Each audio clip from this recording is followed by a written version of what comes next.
అయితే సమూహములుగా కూడుదానా, సమూహములుగా కూడుము. శత్రువులు మన పట్టణము ముట్టడివేయుచున్నారు. వారు ఇశ్రాయేలీల న్యాయాధిపతిని కర్రతో చెంపమీద కొట్టుచున్నారు. బేత్లెహేము ఎఫ్రాతా, యూదావారి కుటుంబములలో నీవు స్వల్ప గ్రామమైనను నా కొరకు ఇశ్రాయేలీయులను ఏలబోవువాడు నీలో నుండి వచ్చును. పురాతన కాలము మొదలుకొని శాశ్వత కాలము ఆయన ప్రత్యక్షమగుచుండెను. కాబట్టి ప్రసవమగు స్త్రీ పిల్లను కనువరకు ఆయన వారిని అప్పగించును. అప్పుడు ఆయన సహోదరులలో శేషించిన వారును ఇశ్రాయేలీయులతో కూడా తిరిగి వత్తురు. ఆయన నిలిచి యెహోవా బలము పొంది తన దేవుడైన యెహోవా నామ మహత్యమును బట్టి తన మందను మేపును. కాగా వారు నిలుతురు. ఆయన భూమ్యాంతముల వరకు ప్రబలుడగును. ఆయన సమాధానమునకు కారకుడగును. అష్షూరు మన దేశములో చొరబడి మన నగరులలో ప్రవేశింపగా వానినెదిరించుటకు మేము 7 గొర్రెల కాపర్లను 80 ప్రధానులను నియమింతుము. వారు అష్షూరు దేశమును దాని గుమ్మముల వరకు నిమ్రోదు దేశమును ఖడ్గము చేత మేపుదురు. అష్షూరీయులు మన దేశంలో చొరబడి మన సరిహద్దులలో ప్రవేశించినప్పుడు ఆయన ఇలాగున మనలను రక్షించును. యాకోబు సంతతిలో శేషించిన వారు యెహోవా కురిపించు మంచువలెను, మనుష్య ప్రయత్నము లేకుండాను నరుల యోచన లేకుండాను గడ్డి మీద పడు వర్షము వలెను ఆయా జనముల మధ్యను నుందురు. యాకోబు సంతతిలో శేషించిన వారు అన్యజనుల మధ్యను అనేక జనములలోనూ అడవి మృగములలో సింహము వలెను ఎవడునూ విడిపింపకుండా లోపలికి చొచ్చి గొర్రెల మందలను త్రొక్కి చీల్చు కొదమ సింహము వలెను ఉందురు. నీ హస్తము నీ విరోధుల మీద ఎత్తబడి ఉండునుగాక. నీ శత్రువులందరూ నశింతురుగాక. ఆ దినమున నేను నీలో గుర్రములుండకుండా వాటిని బొత్తిగా నాశనము చేతును. నీ రథములను మాపివేతును. నీ దేశమందున్న పట్టణములను నాశనము చేతును. నీ కోటలను పడగొట్టుదును. నీలో చిల్లంగివారు లేకుండా నిర్మూలము చేతును. మేఘములను చూచి మంత్రించువారు ఇక నీలో ఉండరు. నీ చేతి పనికి నీవు మ్రొక్కుకున్నట్లు చెక్కిన విగ్రహములను దేవతాస్తంభములను నీ మధ్య ఉండకుండా నాశనము చేతును. నీ మధ్యను దేవతాస్తంభములుండకుండా వాటిని పెళ్లగింతును. నీ పట్టణములను పడగొట్టుదును. నేను అత్యాగ్రహము తెచ్చుకొని నా మాట ఆలకించని జనములకు ప్రతికారము చేతును. ఇదే యెహోవా వాక్కు.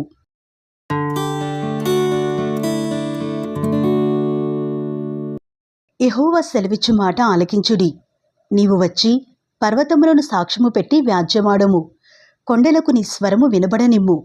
తన జనుల మీద యెహోవాకు వ్యాజ్యము కలదు. ఆయన ఇశ్రాయేలీయుల మీద వ్యాజ్యమాడుచున్నాడు. నిశ్చలములై భూమికి పునాదులుగా ఉన్న పర్వతములారా, యెహోవా వ్యాజ్యము ఆలకించుడి. నా జనులారా, నేను మీకేమి చేసి తిని? మిమ్ము నేలాగూ ఆయాసపరిచితిని, అది నాతో చెప్పుడి. ఐగుప్తు దేశములో నుండి నేను మిమ్మును రప్పించి తిని, దాసగృహములో నుండి మిమ్మును విమోచించి తిని, మిమ్మును నడిపించుటకై మోషే, అహరోను, మిర్యాములను పంపించి తిని. నా జనులారా, యెహోవా నీతి కార్యములను మీరు గ్రహించినట్లు మోయాబు రాజైన బాలాకు యోచించిన దానిని, బెయోరు కుమారుడైన బిలాము అతనికి ప్రత్యుత్తరముగా చెప్పిన మాటలను, షిత్తీము మొదలుకొని గిల్గాలు వరకును జరిగిన వాటిని మనస్సునకు తెచ్చుకునుడి. ఏమి తీసుకుని వచ్చి నేను యెహోవాను దర్శింతును? ఏమి తీసుకుని వచ్చి మహోన్నతుడైన దేవుని సన్నిధిని నమస్కారము చేతును? దహన బలులను 7 దూడలను అర్పించి దర్శింతునా? వేల కొలది పొట్టేలును, వేలాది నదులంత విస్తారమైన తైలమును ఆయనకు సంతోషము కలుగజేయునా? నా అతిక్రమమునకై నా జ్యేష్ఠపుత్రుని నేనిత్తునా? నా పాప పరిహారమునకై నా గర్భఫలమును నేనిత్తునా? మనుష్యుడా, ఏది ఉత్తమమో అది నీకు తెలియజేయబడి ఉన్నది. న్యాయముగా నడుచుకునుటయు, కనికరమును ప్రేమించుటయు, దీన మనస్సు కలిగి నీ దేవునిదుట ప్రవర్తించుటయు. ఇంతే గదా యెహోవా నిన్నడుగుచున్నాడు.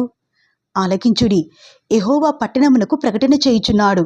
జ్ఞానము గలవాడు నీ నామమును లక్ష్యపెట్టును. శిక్షను గూర్చిన వార్తను, శిక్షను నిర్ణయించిన వారిని గూర్చిన వార్తను ఆలకించుడి. అన్యాయము చేయువారి ఇండ్లలో అన్యాయము చేత సంపాదించిన సొత్తులును, చిన్నదిగా చేయబడిన హేయమైన కొలయు ఉన్నవి గదా. తప్పు త్రాసును, తప్పు రాళ్ళగల సంచియు ఉంచుకొని నేను పవిత్రుడను అగుదునా? వారిలోని ఐశ్వర్యవంతులు ఎడతెగక బలాత్కారము చేయుదురు. పట్టణస్థులు అబద్ధమాడుదురు. వారి నోటిలోని నాలుక కపటముగా మాటలాడును. కాబట్టి నీవు బాగుపడకుండా నేను నీ పాపములను బట్టి నిన్ను పాడు చేసి మొత్తుదును. నీవు భోజనము చేసినను నీకు తృప్తి కానేరదు.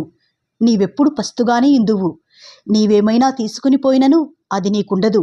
నీవు భద్రము చేసుకుని కొనిపోవు దానిని దోపుడుకు నేనప్పగింతును.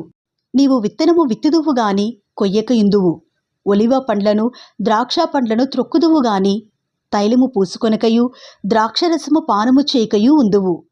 ఏలయనగా మీరు ఒమ్రీ నియమించిన కట్టడలను ఆచరించుచు అహాబు ఇంటివారు చేసిన క్రియలన్నిటిని అనుసరించుచు వారి యోచనలను బట్టి నడుచుచున్నారు గనుక నా జనులకు రావలసిన అవమానమును మీరు పొందగా మిమ్మును భీతి పుట్టించు జనులుగాను పట్టణ నివాసులను అపహాస్యాస్పదముగాను చేయబోచున్నాను.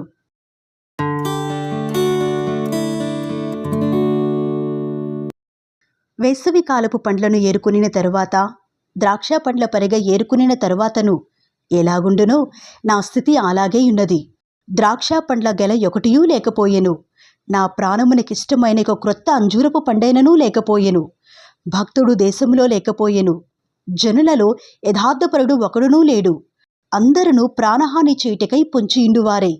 ప్రతి మనుషుడును కిరాతుడై తన సహోదరుని కొరకు వలలను ఉగ్గును. 2 చేతులతోనూ కీడు చెయ్యి పూనుకుందురు. అధిపతులు బహుమానము కోరుదురు. న్యాయాధిపతులు లంచము పుచ్చుకుందురు. గొప్పవారు తమ మోసపు కోరికను తెలియజేయుదురు. అలాగున వారు ఏకపట్టుగా నుండి దాని ముగింతురు. వారిలో మంచివారు ముండ్ల చెట్టు వంటివారు. వారిలో యథార్థవంతులు ముండ్ల కంచె కంటెను ముండ్లుగా నుందురు. నీ కాపరుల దినము నీవు శిక్షణందు దినము వచ్చుచున్నది. ఇప్పుడే జనులు కలవరపడుచున్నారు. స్నేహితుని యందు నమ్మిక ఇంచవద్దు. ముఖ్య స్నేహితుని నమ్ముకొనవద్దు. నీ కౌగిటిలో పండుకొని ఉన్న దానెదుట నీ పెదవుల ద్వారమునకు కాపుపెట్టుము. కుమారుడు తండ్రిని నిర్లక్ష్యపెట్టుచున్నాడు. కుమార్తె తల్లి మీదికిని కోడలు అత్త మీదికిని లేచెదరు. ఎవరి ఇంటివారు వారికే విరోధులగుదురు. అయినను యెహోవా కొరకు నేను ఎదురుచూచెదను. రక్షణకర్తయగు నా దేవుని కొరకు నేను కనిపెట్టి ఇందును. నా దేవుడు నా ప్రార్థనను ఆలకించును.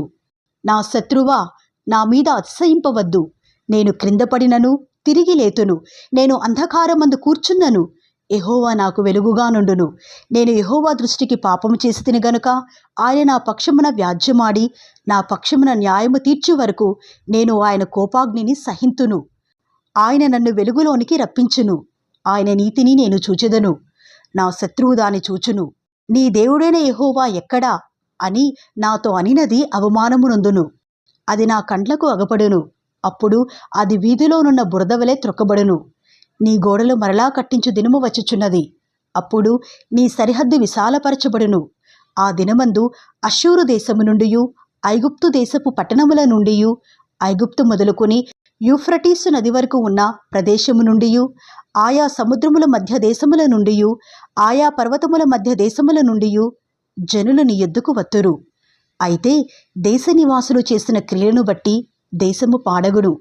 నీ చేతికర్ర తీసుకొని నీ జనులను కర్మేలునకు చేరిన అడవిలో ప్రత్యేకముగా నివసించు నీ స్వాత్సపు వారిని మేపుము. బాషానులోను గిలాదులోను వారు పూర్వకాలమున మేసినట్టు మేయుదురు. ఐగుప్తు దేశములో నుండి నీవు వచ్చినప్పుడు జరిగినట్టుగా నేను జనులకు అద్భుతములను కనబరుతును. అన్యజనులు అది చూచి తమకు కలిగిన బలమంతా కొంచెమని సిగ్గుపడి నోరు మూసుకుందురు. వారి చెవులు చెవిడెక్కిపోవును. సర్పములాగున వారు మన్ను నాకుదురు. భూమి మీద ప్రాకు పురుగుల వలె తమ ఇరవలలో నుండి వణుకుచు ప్రాకి వత్తురు. మన దేవుడైన యెహోవా యొద్దకు భయపడుచూ వత్తురు. నిన్ను బట్టి భయమునొందుదురు. తన స్వాస్థ్యములో శేషించిన వారి దోషమును పరిహరించి వారు చేసిన అతిక్రమముల విషయమై వారిని క్షమించు దేవుడువైన నీతో సముడైన దేవుడున్నాడా? ఆయన కనికరము చూపుట యందు సంతోషించువాడు గనక నిరంతరము కోపముంచడు. ఆయన మరలా మన యందు జాలిపడును. మన దోషములను అణచివేయును. వారి పాపములన్నిటినీ సముద్రపు అగాధములలో నీవు పడవేతువు. పూర్వకాలమున నీవు మా పితరులైన అబ్రాహాము యాకోబులకు ప్రమాణము చేసిన సత్యమును కనికరమును నీవు అనుగ్రహింతువు.